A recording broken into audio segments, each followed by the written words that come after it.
오늘 누가 예수님을 만날 수 있는가라는 제목으로 수요예배 말씀 전하도록 하겠습니다. 오늘 읽은 이 본문 말씀을 보시면 여리고에 사는 세리장 삭개오가 등장하죠.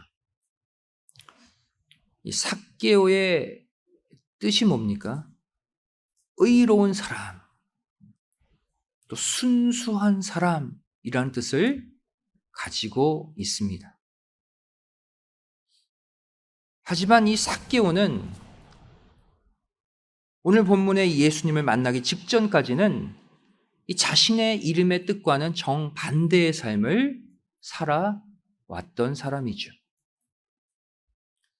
이 당시 이스라엘에 4대 죄인이 있었습니다. 손꼽히는 죄인 4부류. 첫 번째가 살인 강도. 두 번째가 밀고자. 세 번째가 창녀요. 그리고 네 번째가 이 세리였어요.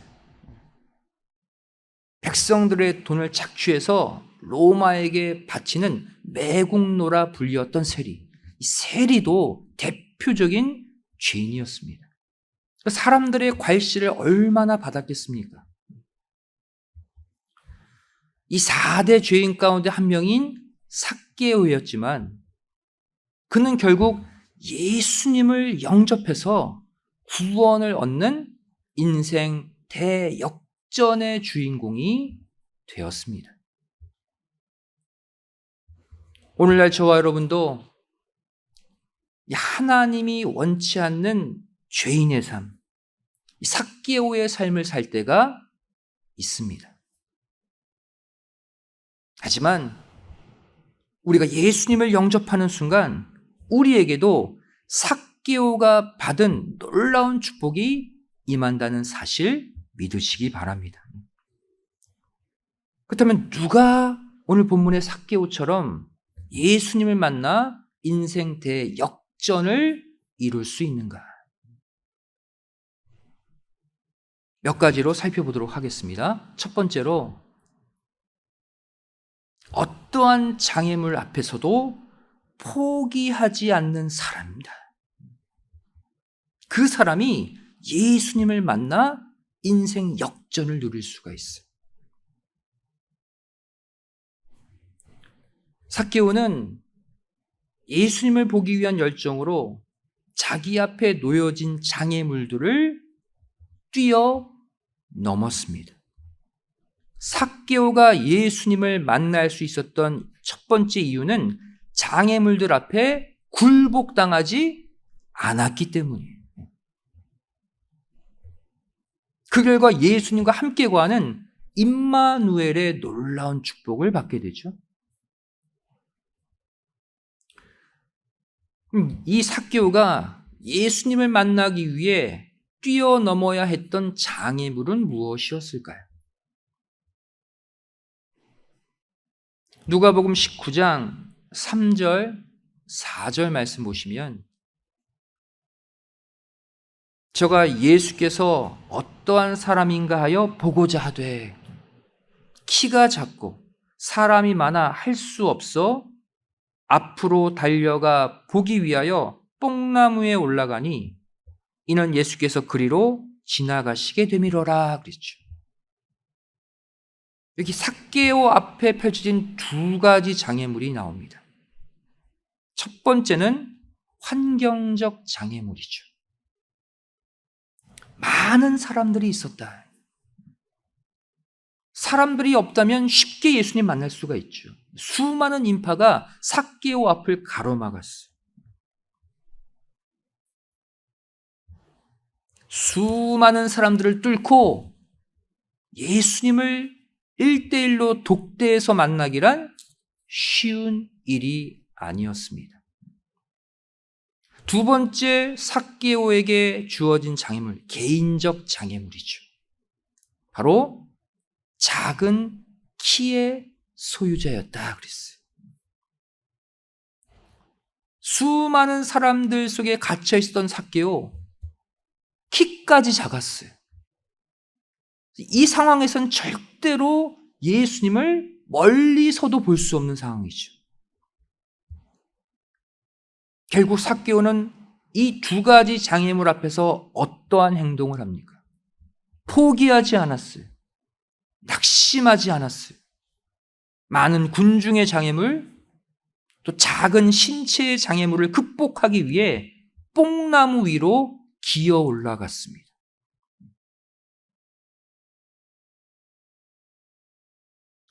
우리도 이 땅을 살면서 예수님과 나 사이를 가로막고 있는 인생의 장애물들이 많이 있습니다. 어떤 사람은 그 장애물 앞에 굴복하고 예수님을 만나지 못하는 사람이 있죠. 하지만 이것을 극복하고 예수님을 기어코 만나는 사람이 있습니다. 환경적 장애물 똑같이 우리에게도 있죠. 물질의 장애, 가정사의 장애, 수많은 사람들과의 얽혀있는 문제, 이 복잡다단한 문제 가운데 내가 어떻게 교회 나갈 수 있어? 어떻게 예배 드릴 수 있어? 어떻게 내가 주님을 찾을 수 있어? 순간 낙심될 때가 있는 거예요. 또 개인적 장애물도 늘 나를 괴롭히죠. 내가 이렇게 무능력하고 내가 하는 일마다 되는 일이 없는데 교회 온다고? 주님을 부르짖으며 기도한다고 이 상황이 나아질까? 순간 낙심할 때가 있어요. 하지만 이런 환경의 장애물, 개인의 장애물을 뒤로하고 예수님을 결국 붙잡을 때 이 커다란 장벽을 내 힘이 아닌 주님의 힘으로 뛰어넘을 수 있다고 성경은 말씀하고 있어요. 다윗이 하나님의 힘을 의지해서 장애물을 뛰어넘은 대표적인 인물이죠. 다윗은 사울의 손에서 구원을 얻고 나서 이러한 시를 지었어요. 시편 18편 29절 말씀 보시면 내가 주를 의뢰하고 적군에 달리며 내 하나님을 의지하고 담을 뛰어넘나이다 그랬어요. 사울에게 10년간 쫓겼던 다윗, 얼마나 큰 장애물입니까? 수천 명이 자기 한 명을 잡으러 오는 거예요. 하나님을 의지해서 그 장애물을 뛰어넘었다. 담으로 표현하고 있죠.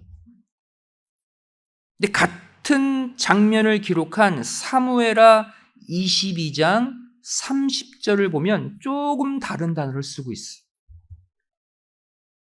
내가 주를 의뢰하고 적군에 달리며 내 하나님을 의지하고 무엇을? 성벽을 뛰어넘나이다. 보통 담이 아니에요. 거대한 성벽도 내 힘으로는 넘을 수 없지만 하나님을 의지해서 뛰어넘었다라고 다윗이 고백했어요. 신약시대 사도 바울도 같은 고백을 했습니다. 고린도 후서 4장 8절 말씀 보시면 우리가 사방으로 우겨쌈을 당하여도 쌓이지 아니하며 답답한 일을 당하여도 낙심하지 아니하며. 사방이 담이에요. 그런데 쌓이지 않았대. 하나님이 주신 날개를 달고 높이 뛰어넘었다는 거예요. 이런 믿음의 위대한 사람들은 장애물이 없는 사람이 아닙니다. 장애물이 훨씬 더 많지만 하나님을 의지하고 예수님을 의지하고 말씀을 의지해서 그 장애물을 뛰어넘는 자가 위대한 인물로 쓰임받는 거예요. 두 번째로 누가 예수님을 만나서 인생 대역전을 누릴 수 있는가? 자신의 자존심을 내려놓는 순수한 믿음을 지닌 사람입니다. 앞서 말씀드렸듯이 삭개오, 순수한 사람이란 뜻이다 그랬죠. 이 삭개오는 죄를 많이 지은 세리장이었지만 순수한 사람이었어요. 삭개오는 현재 자기의 지위, 자기의 신분, 자기의 나이를 생각지 않는 순수함이 있었기 때문에 그 열심으로 결국 예수님을 먼저 보았습니다. 어디서? 뽕나무에 올라가서. 이 당시 삭개오의 지위는 세무서장이었죠. 나름대로 로마의 속국 가운데 높은 지위입니다. 또 경제적 신분은 부자였어요. 또 나이는 성인, 어른이었습니다.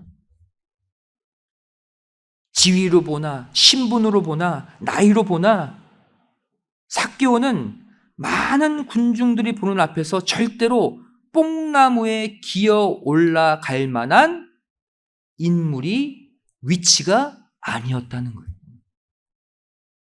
수많은 사람들이 자신을 쳐다볼 거 아니에요. 저거 세리인데 게다가 우스꽝스럽게 뽕나무에 기어 올라가 사람들의 시선, 그들의 비난 하나도 생각지 않고 오직 누구만?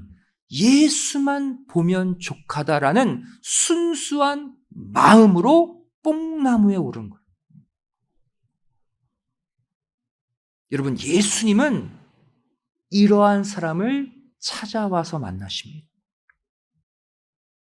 주변 사람들이 나를 어떻게 생각할까? 내가 믿음 생활하는데 이렇게 행동해야 더 거룩해 보이겠지. 이러한 생각, 사람들의 생각, 시선, 주변 시선을 생각하는 모습 속에서는 주님이 오시지 않는 거예요. 결국 이 순수한 열정, 예수님을 만나고자 하는 그 사모함이 어떠한 일을 일으켰습니까? 예수님을 끌어당겼어요. 삭개오가 가지 못하니까 누가 왔어요? 반대로 수많은 인파를 뚫고 예수님이 삭개오에게로 왔어요. 예수님이 주인공이잖아요, 지금. 예수님이 가면 길이 열릴 거 아니에요, 거기는. 삭개오는 못 가지만 예수님이 가면 길이 열리게 되어 있어요. 인파를 해치고 예수님이 삭개오에게 오신 거예요. 마태복음 18장 3절 말씀 보시면 예수님은 삭개오의 믿음을 우리도 가질 것을 말씀하고 있어요. 가라사대 진실로 너에게 이르노니 너희가 돌이켜 어린 아이들과 같이 되지 아니하면 결단코 천국에 들어가지 못하리라. 삭개오처럼 되라는 거예요. 나를 보기 위해 우스꽝스럽지만 뽕나무에라도 기어 올라갈 수 있는 그런 간절함을 가지라는 거예요. 또 마태복음 19장 14절 말씀 보시면 예수께서 가라사대 어린아이들을 용납하고 내게 오는 것을 금하지 말라. 천국이 이러한 자의 것이니라. 삭개오와 같이 어린아이의 순수한 믿음을 가지면 예수님 만날 수 있고 천국 갈 수 있다. 지난 9개월 우리가 살아오면서 과연 우리는 내 주변의 시선, 주변의 환경, 상황을 따져가면서 신앙생활 해오진 않았는가? 아니면 정말 삭개오처럼 내가 주님을 꼭 만나겠다, 말씀을 꼭 만나겠다, 성령님을 꼭 체험하겠다라는 순수한 열정, 간절함으로, 사모함으로 내가 이 땅을 살아왔는가? 우리가 점검할 때가 된 거예요. 예레미야 29장 12절, 13절 말씀 보시면 너희는 내게 부르짖으며 와서 내게 기도하면 내가 너희를 들을 것이요. 너희가 전심으로 나를 찾고 찾으면 나를 만나리라. 분명히 조건부적인 만남을 하나님이 말씀하고 있어요. 부르짖으면 듣겠다. 전심으로 찾으면 만나주겠다. 중요한 건 내가 부르짖지 않고 내가 전심으로 찾지 않은 나의 문제이지 하나님의 문제가 아니라는 사실이에요. 마지막 세 번째로 누가 예수님을 만나 인생 역전을 맞을 수 있는가? 바로 하나님이 정해놓으신 때를 분별하는 사람입니다.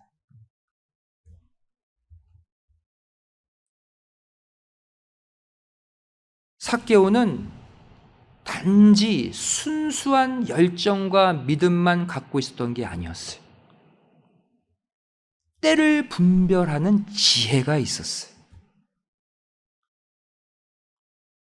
우리도 삭개오와 같이 결정적인 순간에 뽕나무에서 내려와야 합니다. 그리고 예수님을 영접해야 돼요. 오늘 본문 5절 말씀 다시 보시면 예수께서 그곳에 이르사 우러러 보시고 이르시되 삭개오야 속히 내려오라. 내가 오늘 내 집에 유하여야 하겠다. 현재 삭개오는 뽕나무 위에 올라가 있죠. 예수님이 오셔서 내려오라 그랬어요. 이때 삭개오는 어떻게 했습니까? 본문 6절 말씀 보시면 급히 내려와 즐거워하며 영접하거늘. 바로 내려왔어요. 왜? 내려와야 할 때였거든요. 예수님이 오시기 전까지는 뽕나무에 올라가야 할 때였어요. 예수님이 오시면 이제는 내려와야 할 때.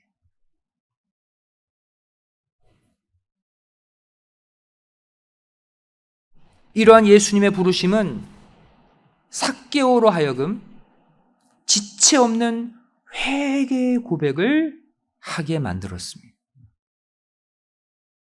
본문 8절 말씀 보시면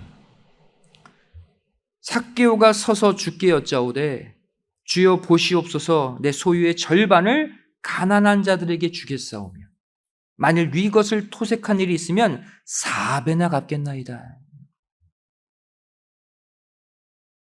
여기서 우리는 예수님을 만나는 중요한 조건을 하나 더 발견하게 됩니다. 그것이 무엇입니까? 하나님의 말씀을 가지고 있어야 한다. 네 것을 토색한 일이 있으면 4배나 갚겠나이다. 이 삭개오가 그냥 생각해낸 것일까요? 이 정도 회개하면 되겠지? 자기 생각대로 고백한 게 아니에요. 이 고백의 근거는 구약에 있는 율법, 말씀이었습니다. 출애굽기 22장 1절 말씀 보시면 사람이 소나 양을 도적질하여 잡거나 팔면 그는 소 하나에 소 5으로 갚고 양 하나에 양 4으로 갚을지니라 그랬어요. 남의 것을 빼앗거나 훔쳐가면 4배로 갚으라 그랬죠. 또 사무엘하 12장 6절 말씀 보시면 저가 불쌍히 여기지 않고 이 일을 행하였으니 그 양 새끼를 4배나 갚아주어야 하리라. 빼앗은 것은 4배로 갚아야 돼요. 구약의 율법, 하나님의 말씀이에요. 다시 말해 삭개오는 예수님을 만나기 이전부터 이미 이 계명을 마음에 품고 있었다는 거예요. 그리고 이 계명과 자신의 삶을 놓고 지금 고민하고 있었다는 거예요. 그냥 예수님 만나겠다 그게 아니에요. 말씀 가지고 고민하고 있었어요. 그러다가 말씀의 주인이신 예수님을 만나는 순간 그 말씀 붙잡고 회개 결단을 하고 그 내용을 입으로 시인하는 거예요. 말씀의 주인을 만나면 그 말씀이 이제 열매를 맺게 되는 거거든요. 결국 단순히 삭개오의 열정, 순수한 열심일 뿐만 아니라 삭개오가 품고 있었던 이 언약의 말씀이 삭개오와 예수님을 만나게 해준 것입니다. 여러분, 예수님은 말씀이 육신을 입고 오신 분이죠. 또 요한복음 1장 1절에 하나님이 말씀이라고 그랬어요. 우리가 예수님을 만날 수 있는 방법, 하나님을 만나 인생 대역전을 이룰 수 있는 방법 뭡니까? 내 안에 말씀을 사모해야 돼. 말씀을 품고 있어야 돼요. 말씀을 가지고 고민하고 있어야 돼요. 그러한 자가 주님을 만나 말씀의 열매를 맺는 거예요. 마침내 삭개오는 어떠한 축복을 예수님으로부터 받게 됩니까? 본문 9절에 기록되어 있죠. 오늘 구원이 이 집에 이르렀으니 이 사람도 아브라함의 자손이다. 구원의 축복과 아브라함의 자손 되는 축복을 동시에 받았죠. 그런데 갈라디아서 3장 29절을 또 보시면 너희가 그리스도께 속한 자면 곧 아브라함의 자손이요 약속대로 유업을 이을 자니라 그랬어요. 구원을 얻고 아브라함의 자손이 되면 천국의 유업까지 받게 된다는 거예요. 다 해결되는 거예요. 삭개오는 예수님을 영접한 순간 구원을 얻고 천국을 기업으로 얻게 되었다. 여러분, 우리도 삭개오와 같이 예수님의 음성을 듣는 순간 뽕나무에서 즉시 내려와야 합니다. 때에 맞게 움직일 수 있어야 돼요. 뽕나무에 올라갈 때가 있는가 하면 내려와서 주님과 안식을 누릴 때가 있다는 거예요. 그러면 그 시점을 우리는 어떻게 알 수 있습니까? 언제 올라가고 언제 내려와야 할까요? 내 혼자의 힘이나 생각으로는 불가능해요. 바로 이 삭개오와 같이 평소 때 받아온 말씀들을 잊지 않고 마음에 새기고 늘 그 말씀 가지고 고민하며 살 때 그 살아 움직이는 역사하시는 말씀이 예수님을 만나게 하고 그 영생의 말씀이 수고와 절규의 뽕나무에서 나를 내려오게 만드는 거예요. 내 안에 있는 말씀이 그 시점들을 나에게 지시해 주는 것이죠. 마태복음 7장 21절 말씀 보시면 바로 그때를 분별하는 자와 분별치 못한 자의 기준을 이렇게 말씀하고 있죠.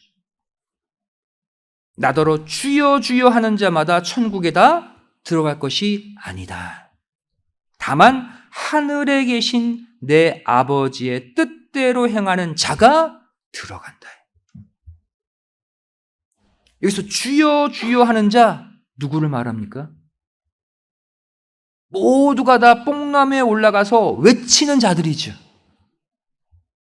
하지만 이 가운데 누구만이 아버지의 뜻, 뭐예요? 말씀이잖아요.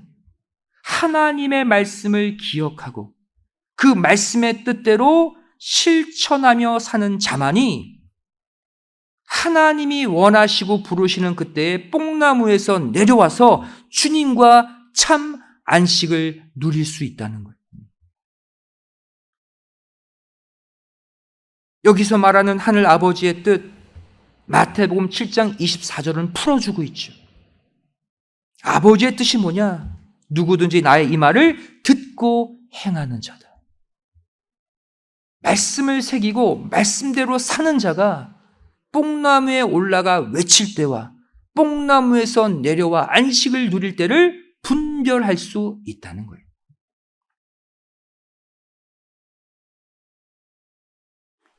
기도응답의 불변의 법칙이 하나 있죠.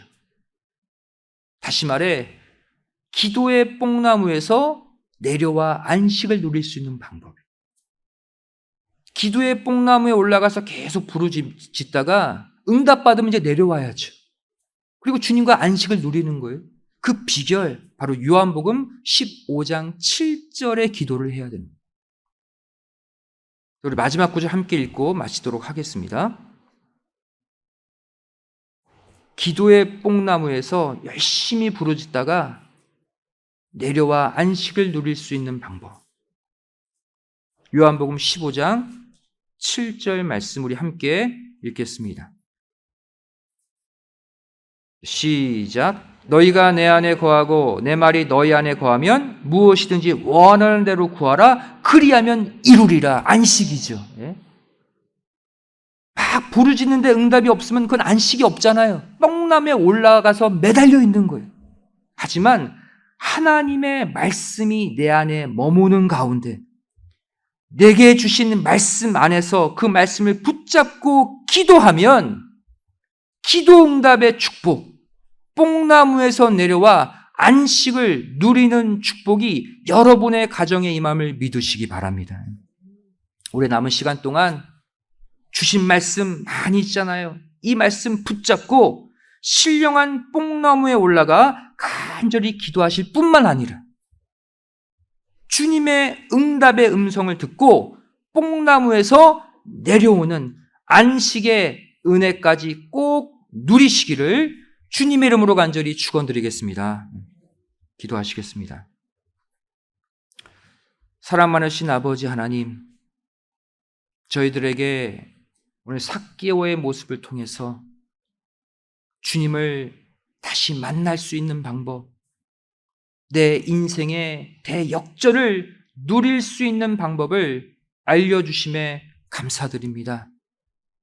저를 지난 9개월을 살아오면서 하나님을 의식하기보다 주변 사람을 더 의식하고 주변 환경을 더 의식하고 정말 내 자신의 욕심을 더 의식하며 살아오진 않았습니까? 이 시간 신령한 삭개오가 되어서 겸손한 믿음, 순수한 믿음을 회복하여 뽕나무에 올라 주님께 부르짖는 우리가 되게 하여 주시옵소서. 내 안에 있는 말씀을 붙잡고 기도하길 소원합니다. 그 말씀을 통해 다시 예수님을 만나 뽕나무에서 내려와 진정한 안식과 평안을 누리는 올해 남은 시간이 되게 하여 주시옵소서. 믿사오며 예수님의 이름으로 기도드리옵나이다. 아멘. 하나님과 계셨습니다.